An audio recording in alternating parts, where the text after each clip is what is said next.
Namaste everyone, and I welcome you all to your own channel Netflix.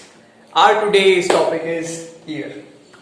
Now, in this lecture, we will be talking about structure and function of ear. By now, we all are aware of the fact that ears are important for hearing because ear is a sense organ which produces sensation of hearing. But there is another function of ear too. What is that function? That function is maintenance of body balance.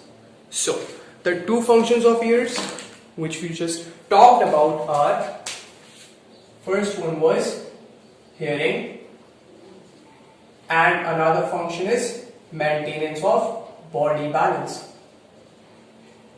Okay, now to understand how ear performs these functions, first we must look at the structure of ear. Okay. Now ear anatomically is divided into three regions. The first one is this region. This is outer ear. Then the region next to outer ear is middle ear. And the innermost region of the ear is inner ear. So the vibrations of the sound waves, first they will move through outer ear, then through middle ear, and finally they will get to inner ear, where ear accomplishes these two functions, hearing and body balance. Okay now. So first let's talk about what makes up outer ear. Outer ear is made up of pinna and this is right here, auditory canal. These two regions, pinna and auditory canal, these are two structures which make up outer ear. Now what is the function of pinna and what is pinna exactly? Pinna is this cartilaginous or skinny flappy thing which collects sound waves. Function of pinna is collection of sound waves. So pinna collects vibrations, and after collecting these vibrations, what it does, it channels them into auditory canal. So from auditory canal they can be transferred to middle ear. Now what is the function of auditory canal? As I told you, it collects these vibrations from pinna and simply directs them into the middle ear. So the function of auditory canal is directing these vibrations to the middle ear. Now, not exactly to the middle ear, because you see this middle ear and outer ear, they are separated by this delicate membranous structure. What is this? This is tympanic membrane. Tympanic membrane is also called eardrum. So the function of auditory canal is to provide a conduction pathway for sound waves from outer world or external environment to the tympanic membrane. So auditory canal, it provides conduction pathway for sound from external world to the tympanic membrane. That is the first function. What is the another function of auditory canal? Auditory canal contains few glands called ceruminous glands. Those glands produce wax. So another function of auditory canal is production of wax. Now why is there wax at first place in auditory canal? See, this outer ear is at all times open. There is no mechanism for closing or opening it. It is always communicating with outer environment.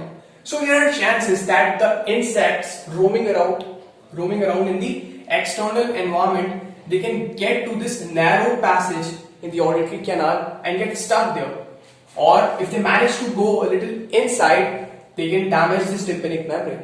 In either case, there are chances that our hearing will be impaired. So it is pretty important to prevent these insects from getting too much inside in outer ear. That's why wax is produced here. Okay now. So this was all about outer ear. Now let's get to middle ear. This middle ear, Okay, before middle ear, we must discuss tympanic membrane. See, the most important thing about tympanic membrane to know is its layers. Tympanic membrane is a very delicate structure, which is, you can say, it's kind of like something, say for instance, sound is traveling through outer ear towards middle ear. So the first thing that sound will encounter while traveling towards middle ear is this tympanic membrane. So you can imagine what will happen. If sound vibrations strike tympanic membrane, they will leave this tympanic membrane vibrating.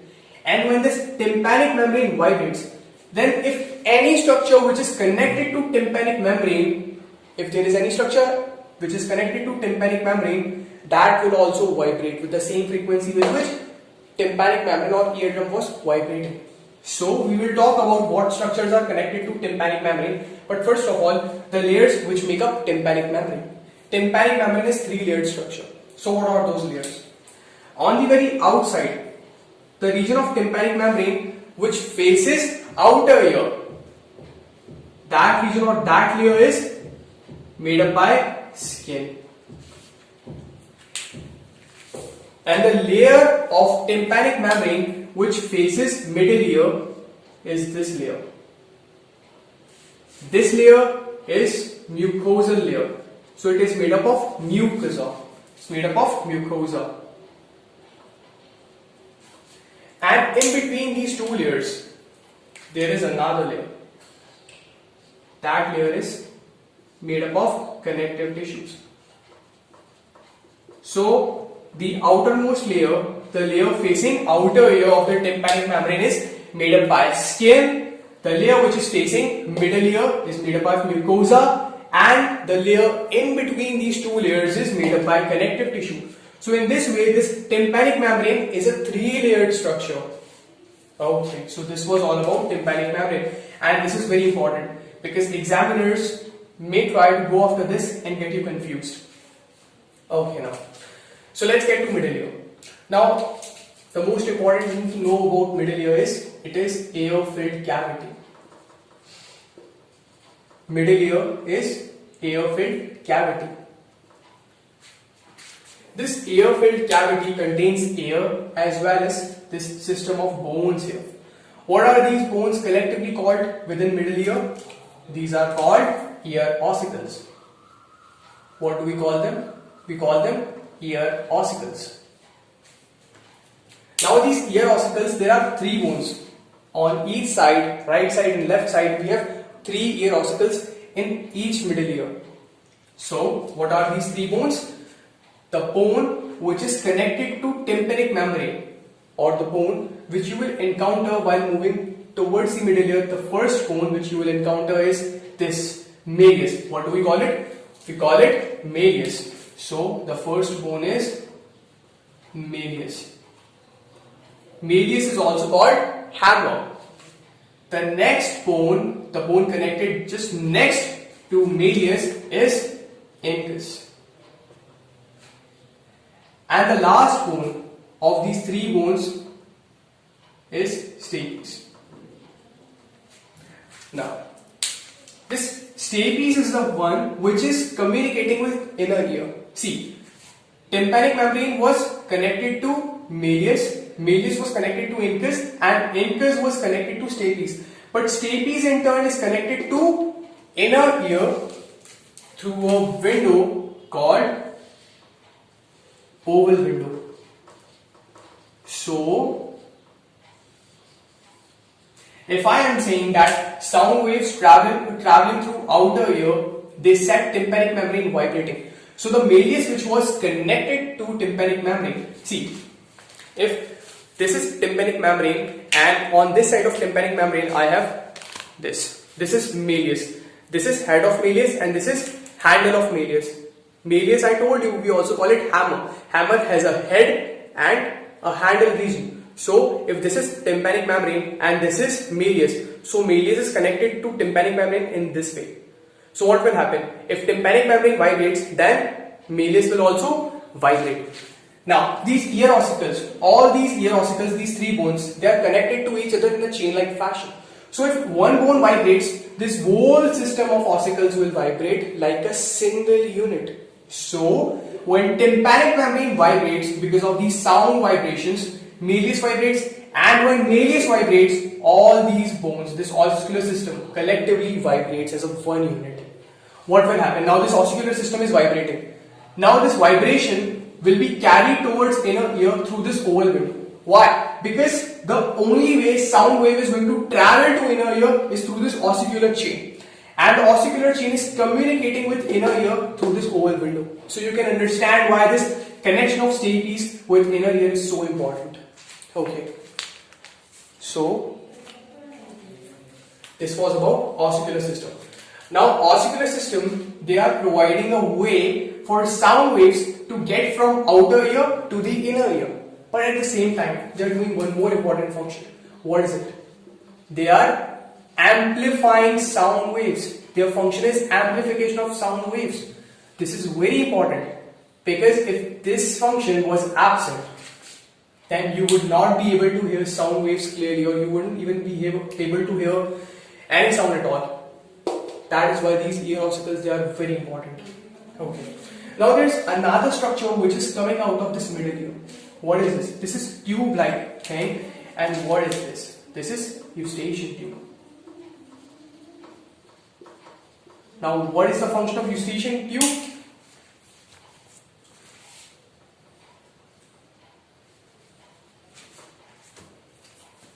This eustachian tube, its function is to equalize pressure in middle ear cavity. PME, pressure within middle ear cavity. I told you that middle ear is air-filled cavity. Middle ear being air-filled, it contains air. So air will apply pressure on all the walls of middle ear. So what will happen? Because of that, there will be pressure generated within this cavity, and that is this PME, pressure within middle ear cavity. Eustachian tube equalizes this pressure to atmospheric pressure. Now you must be thinking, how? How is this going to be even possible that eustachian tube, it's not connected directly to atmosphere? See, this is eustachian tube and this is outer ear. Outer ear is communicating with atmospheric ear. So the pressure within outer ear is going to be equal to atmospheric pressure. But eustachian tube is not connected to outer ear. So how the hell is it going to equalize the pressure within middle ear and atmospheric ear? See, there is actually no direct connection between eustachian tube and outer ear. But that's untrue that it's not connected to atmospheric ear. Eustachian tube at one end is connected to middle ear, and at other end it is connected to nasopharynx.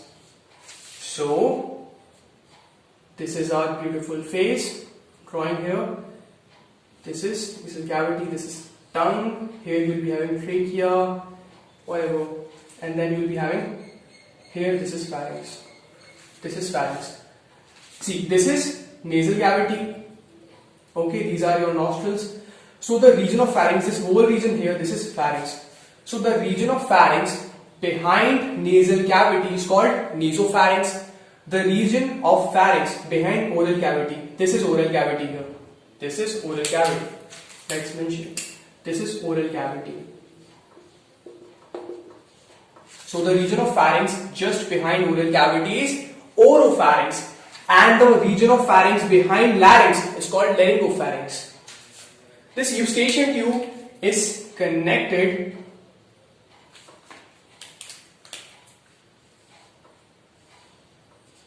to the nasopharynx. Eustachian tube at other end. At one end it is connected to middle ear, but at the other end it is connected to nasopharynx.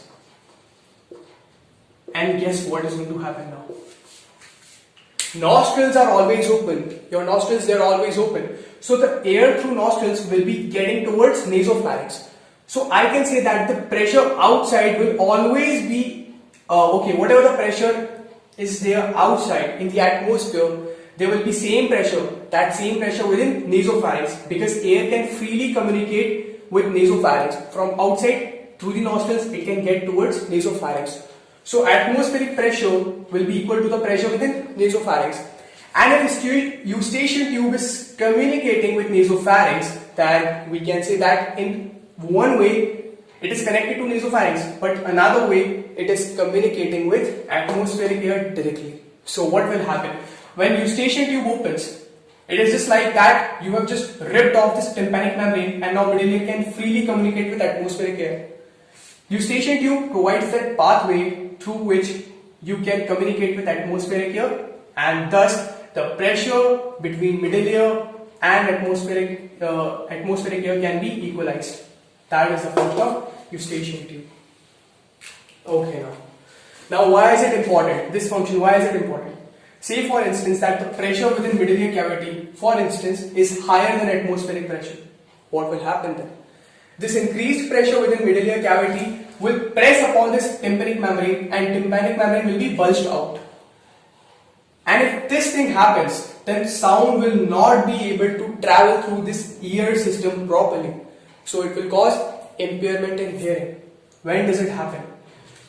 You must have traveled to hill stations. I'm pretty sure you must have traveled. And while ascending, you must have noticed that discomfort in your ears or heaviness in the ear, whatever you call it, however you describe it, doesn't matter.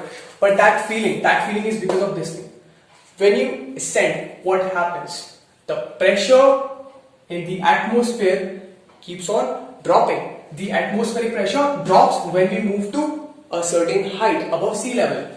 But if atmospheric pressure goes down, earlier I'm saying you, while at sea level, pressure within middle ear cavity is always equals to atmospheric pressure. But when we ascend, atmospheric pressure drops down, so middle ear pressure goes up. So what will happen? Tympanic membrane will bulge out. And that's why you feel that discomfort in your ear. Now there is a way to get rid of this feeling. Next time when you're traveling to a hill station, just get some chewing gums. And whenever you get that discomfort, just chew some. You will get relief, instant relief. Chewing opens up eustachian tube. That's a way to get rid of that feeling. Okay. So this was all about outer ear and middle ear. Now let's get to inner ear. This is the most important one. Now, this inner ear. The important thing about inner ear is that this system, whole system, middle ear and inner ear, they are present in a bone. You must have seen the diagram in your textbook. This region is found within a bone called temporal bone. So examiners may like to go after that question, may like to go after that thing, that what is the bone in which this system of ear, middle ear and inner ear are present? That is temporal bone. This inner ear, this whole structure, this coil structure and this box-like chamber and these semicircular channels, all this thing, it is made up of bone. So, what we call it? I told you, together we call them labyrinth. Okay, I haven't mentioned it here. Yeah. So this whole inner ear system, that is labyrinth. It is a labyrinth, a chamber. Because it is made up of bone, so this whole structure here, we call it bony labyrinth. What do we call it? We call it bony labyrinth. But within this bony labyrinth, there are few membranes. There are few membranes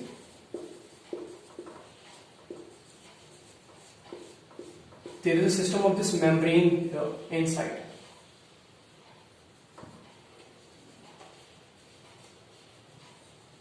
This membranous system is what we call membranous labyrinth.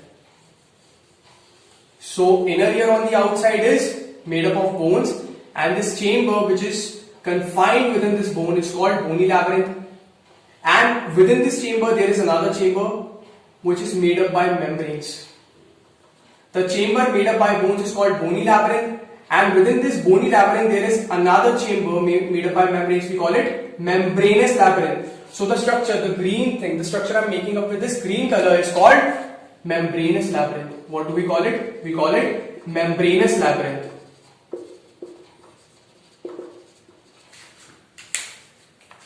So inner ear is simply a labyrinth which is a chamber within a chamber. The outer chamber is made up of bones and we call it bony labyrinth, and on the inside of this bony chamber, bony labyrinth, we have another chamber which we call as membranous labyrinth. जो inner ear है वो chamber within a chamber है जिसके अंदर बाहर का chamber bone से मिलके बना है, bony labyrinth बोल देंगे. अंदर वाला चेंबर मेम्ब्रेन से मिलके बना है, ग्रीन कलर से जो बनाया है इसे हम बोलते हैं membranous labyrinth. Why is it important? See, जो बोनी लैबिरिंथ है उसके बारे में मैं आपको बताऊंगा, लेकिन सबसे पहले हमने बोला था जो ईयर है it performs function of hearing and body balance. The receptors which are responsible for production of these sensations or perceiving these sensations, sound wave is going to travel through outer ear, then through the middle ear, and then towards inner ear. The perception of sound will be done by receptors which are present in this system of membrane, this membranous labyrinth. So this membranous labyrinth is very important because it contains those receptors which will be perceiving sound and that will produce sensation of hearing. The receptors which sense movements, certain movements to maintain body balance, those receptors also they will be present within membranous labyrinth. That's why this membranous labyrinth is very important. Now this inner ear, the bony labyrinth, this whole structure which are made with black color, this bony labyrinth has various regions, and in all the regions it has a different name. The bony labyrinth, which makes up these semicircular channels, these are semicircular channels. These semicircular channels, the bony labyrinth which is making up these semicircular channels, we call it bony labyrinth as semicircular canals. Thank God, there is no complicated name here. Now, the coiled portion, this coiled portion of inner ear, the bony labyrinth, the coiled portion of this bony labyrinth at another extreme is called cochlea. That is called cochlea. And the portion of bony labyrinth just between these semicircular canals and cochlea is called this box-like region here. This region here, box-like region. This is called vestibule. This is called vestibule. Now together, this is very important. Semicircular canals and vestibule together they make up vestibular apparatus. They make up vestibular apparatus. This is super important because this is the organ which is responsible for maintenance of body balance. Whenever there are certain movements, rotational movement or linear movements, this is that organ structure which is responsible for identifying those body movements and then sensing them and maintaining body balance. This is that region, vestibular apparatus, which is made up by semicircular canals and vestibule. Cochlea is concerned with hearing. Now actually I told you, this bony labyrinth has to do nothing with these sensations. It is the membranous labyrinth which contains receptors.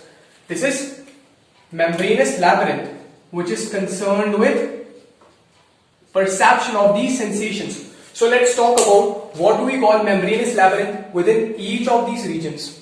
The membranous labyrinth, which is confined within bony labyrinth called cochlea, is called cochlear duct.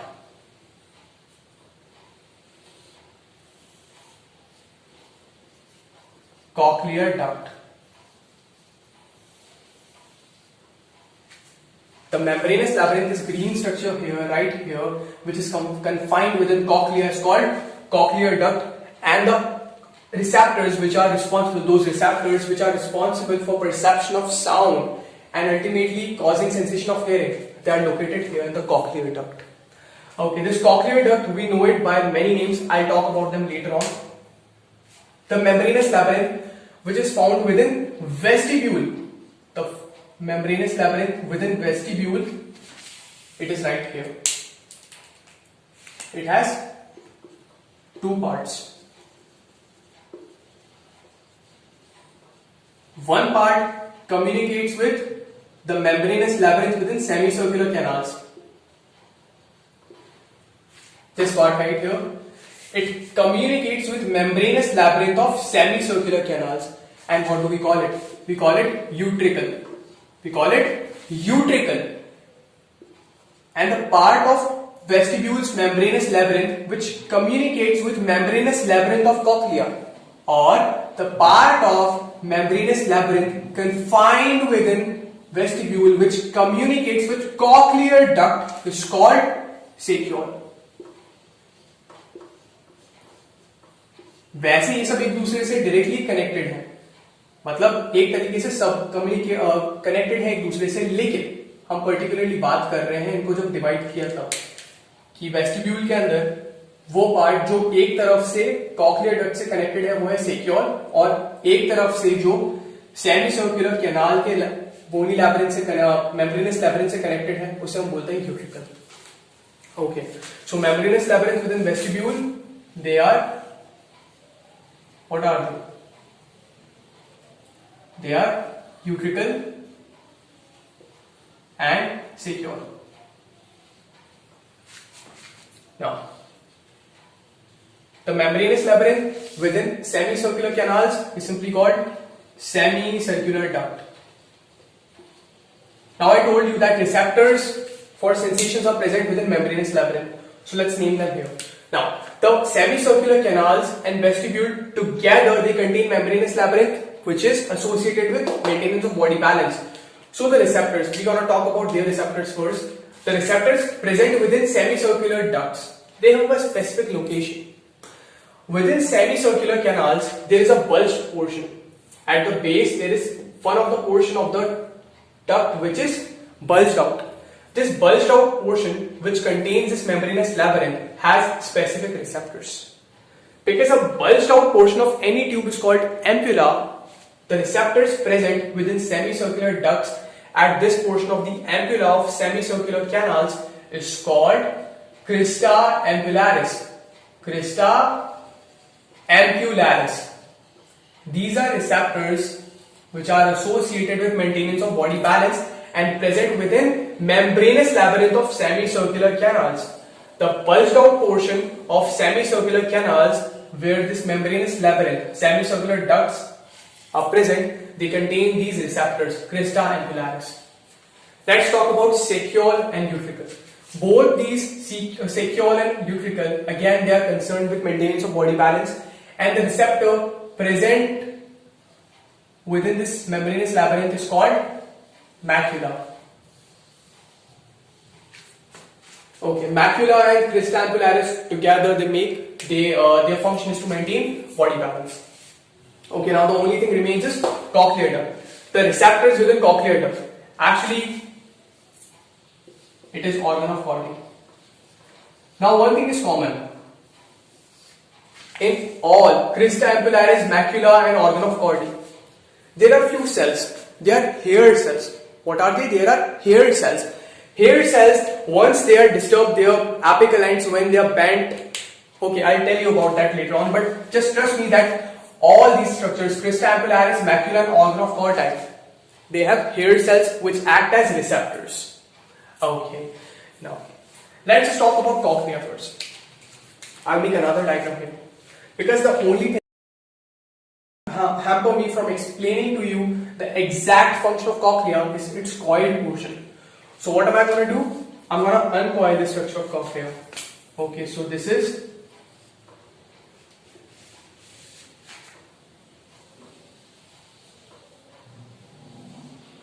middle ear, and middle ear this is stapes, and this is footplate of stapes which is communicating with inner ear. This footplate of stapes communicates with inner ear, and there is another window. I told you that footplate of stapes communicates with inner ear through oval window. So what is it? This is oval window. There is another window just below oval window. It is called round window. It is also something through which middle ear can communicate with inner ear. Now I'm going to uncoil this cochlea. Cochlea is coiled like this, right? This cochlea is coiled like this. I'm going to uncoil it a bit more. So let's just make it like this.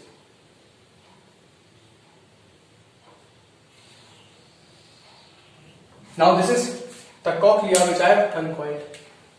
So within cochlea you have membranous labyrinth. So the membranous labyrinth of cochlea is this. This is membranous labyrinth of cochlea. This right here is membranous labyrinth of cochlea. Now you see one thing. The membranous labyrinth of cochlea, it doesn't extend all the way towards the apex of cochlea. So what will happen? At the apex, the two chambers which are just above and below this, what we call it? We call it membranous labyrinth. The regions above membranous labyrinth and below membranous labyrinth, they can communicate with each other at the point where this membranous labyrinth does not extend all the way towards the apex. So now one more thing here. What do we call these regions? Okay, before that, let's just take a cross section here. Let's just make a cross section here. This is cochlea, alright? Now anywhere when you take cross section of cochlea, you will find a system. Actually, within whatever the system, whether it's vestibule, semicircular canals of cochlea, whatever region, when you take a cross section of inner ear, at any point you will find outer bony labyrinth. This chamber within these bony walls is called membranous labyrinth, and within membranous labyrinth you will find, obviously, within bony labyrinth you will find membranous labyrinth. This is membranous labyrinth. Now, the fluid, actually this inner ear is a fluid filled cavity. So everywhere, wherever there is bony labyrinth and membranous labyrinth, you will find fluid. The fluid which is present between bony labyrinth and membranous labyrinth is called perilymph. And the fluid which is present within membranous labyrinth, I told you there is another chamber being made inside a chamber. So within middle ear or within membranous labyrinth, not middle ear, within membranous labyrinth, you will find another fluid and we call it endolymph. So perilymph is what surrounds membranous labyrinth. So just look here. If this is membranous labyrinth, we know inside membranous labyrinth will be endolymph, and outside membranous labyrinth, the region above membranous labyrinth and the region below membranous labyrinth, both these regions will contain perilymph. What will they contain? They will contain perilymph. Okay, now just take a cross section here, because the structure of cochlea is very interesting. When you take a cross section here, you will find that cochlea looks like this. Cochlea looks like this. This is a cross section of cochlea.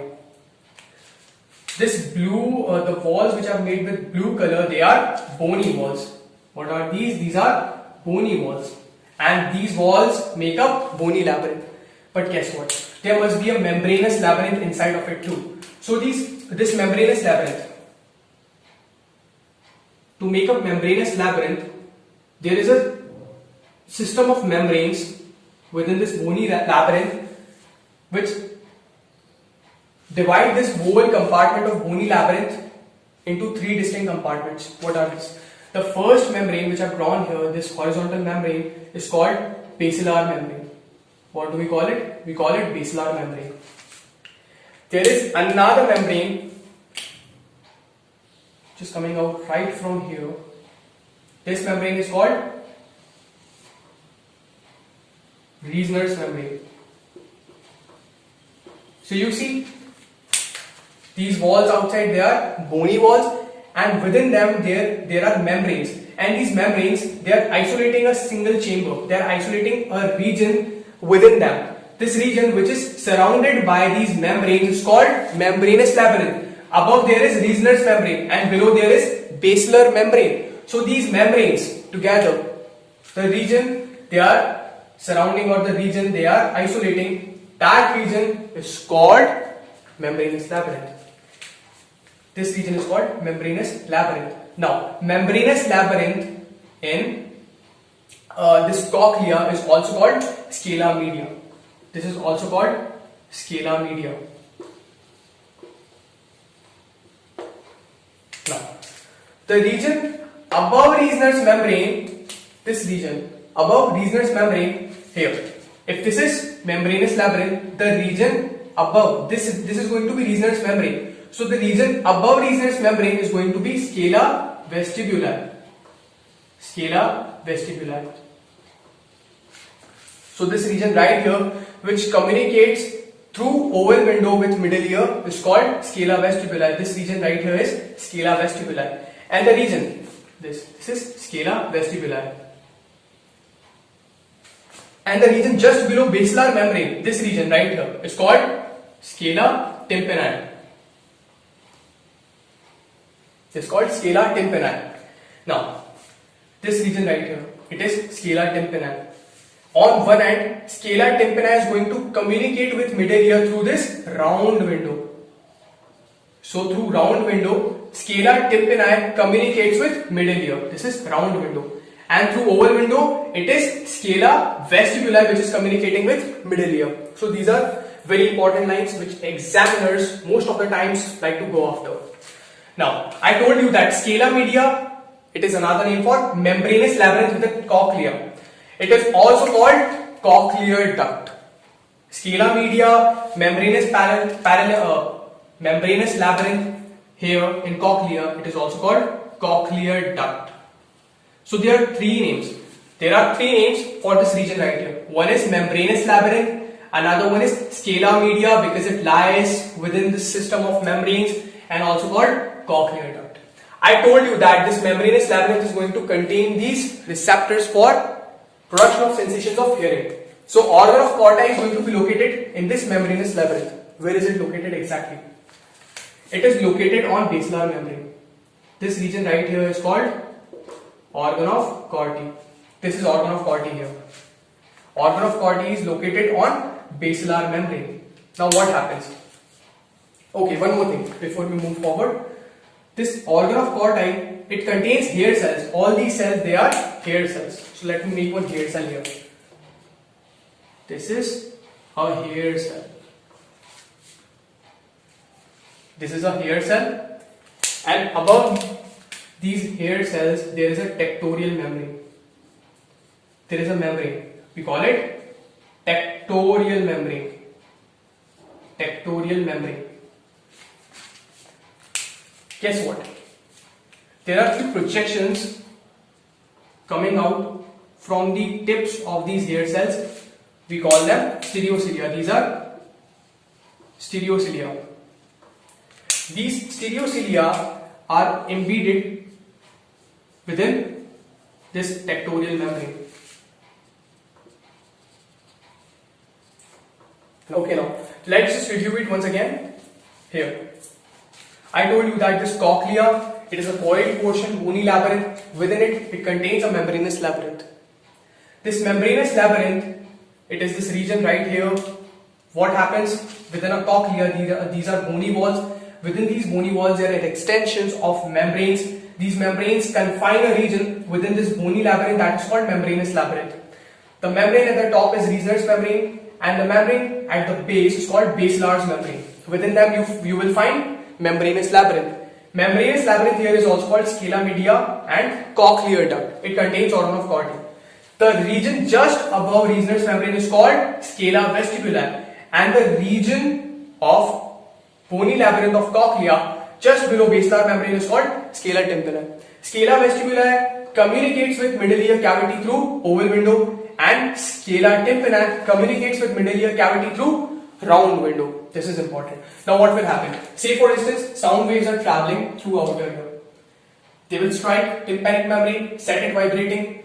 Because Nelius was connected to tympanic membrane, it will vibrate along with tympanic membrane. This vibration will be carried through this ossicular system towards inner ear through oval window, because it is the stapes which is going to transmit sound waves to the inner ear. So through oval window right here, through oval window, sound waves will be transferred to the fluid within bony labyrinth. What was that fluid? It was perilymph. So vibrations, once they enter inner ear through oval window, they will set perilymph within scala vestibuli vibrating. So exactly in liquid, we don't call it vibrations, we call it ripple. So when sound waves enter inner ear through oval window, they will set a ripple in perilymph of scala vestibuli. But now guess what? This ripple now goes forward to the apex of cochlea at the point where there is, this is apex. This is apex of cochlea. So what happens? The vibrations which were coming from middle ear, they will enter inner ear through this oval window. And once they get inside, they will cause a ripple in the fluid which is present in scala vestibula. Because scala vestibula was communicating with middle ear through oval window. So the ripple within perilymph, it is perilymph within scala vestibula which will have that ripple, and because at apex membranous labyrinth does not extend all the way. So what will happen?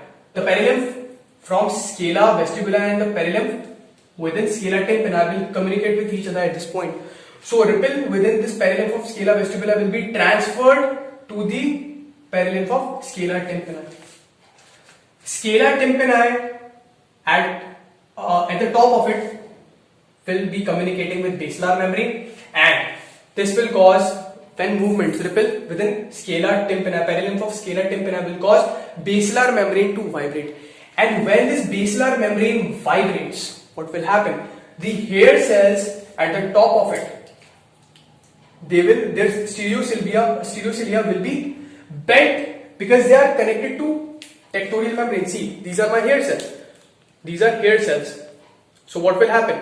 If any vibration comes, they will be bent against tectorial membrane. So this bending of these hair cells against tectorial membrane causes action potentials. Now these action potentials, they will be collected by a cranial nerve. We call it auditory nerve or vestibulocochlear nerve. We simply call it here auditory nerve. This is auditory nerve. Auditory nerve is connected to the base of these hair cells. So the stereocilia, when they are bent against tectorial membrane because of vibrations which are causing this basilar membrane to move, that will cause action potentials or impulses within these cells, which will be collected by auditory nerve, and this auditory nerve will carry these sensations to cerebral cortex where they will be interpreted. So this is how sound is produced within middle ear. Let's just review it one more time. So outer ear, it collects sound, transmits it towards tympanic membrane vibrates. These vibrations are collected by Malleus ossicular system, then transfers these vibrations towards inner ear through oval window. In oval window, what will happen? Oval window continues with scala vestibuli, and scala vestibuli contains perilymph. That perilymph within scala vestibuli communicates with perilymph in scala tympani. So a ripple, the vibrations in middle ear will cause a ripple in perilymph of scala vestibuli and ultimately in the perilymph of scala tympani. This ripple will cause basilar membrane to vibrate. Once it gets to scala tympani, it will cause basilar membrane to vibrate, and basilar membrane contains organ of Corti, which has hair cells. These hair cells will vibrate, and once these hair cells move or vibrate, their stereocilia will be bent against tectorial membrane. This causes production of action potentials, and these action potentials are collected by auditory nerve, which ultimately carries it to the cerebral cortex where they are interpreted. So this is how sensation of hearing is produced. So that is all for today. Thank you.